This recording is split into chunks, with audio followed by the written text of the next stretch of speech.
Throughout history, we come across compelling stories of a people who were downtrodden, subjugated to persecution, a people who were repressed, oppressed, victimized, disadvantaged, a people who were underprivileged, maltreated, and struggling for social justice.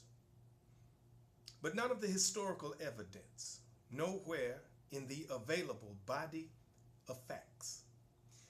There is no indication or there is no exhibit where you see a leader of an essentially defenseless people. And by defenseless, I mean a people who's trying to regain their dignity, a people who's trying to restore their sense of pride. Nowhere in history were this people told to get down on their knees. They were never coerced or persuaded.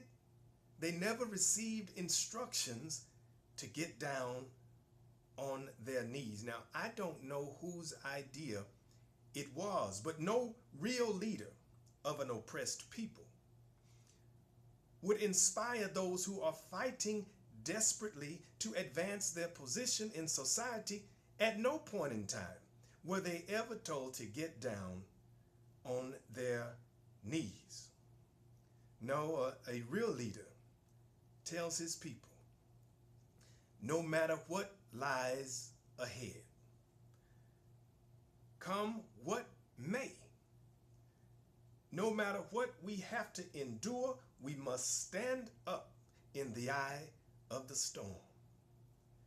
Now, sisters and brothers, I know that you are trying to do just anything that you can do to help to shine a spotlight on what has now been labeled by the Dallas police lieutenant and the leader, or should I say the head of the Dallas Black Police Association. He said police brutality against unarmed black men has become an epidemic.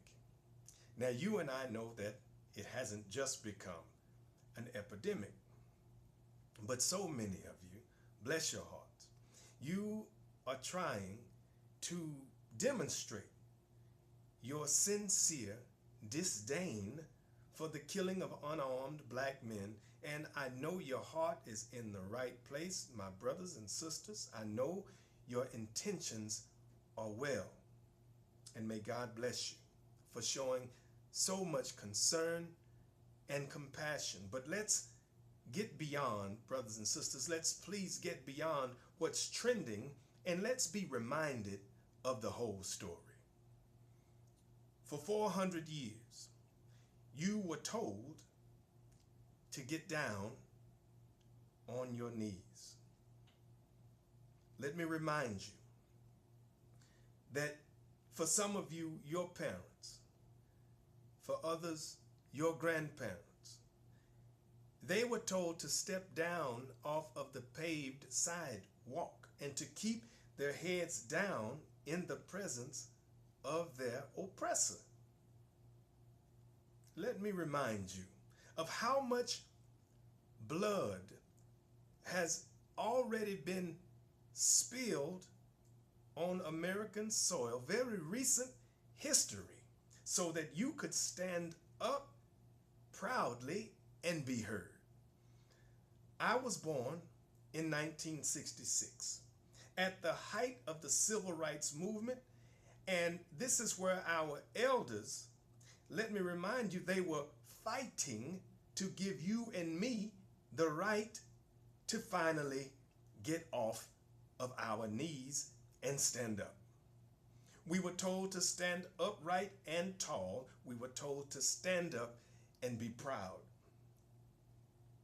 Now, I shouldn't have to tell you, but in case no one has, you owe it.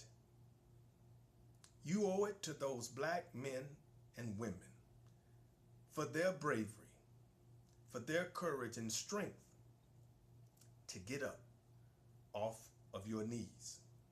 You can't possibly know what it's really like to be a black man in North America and to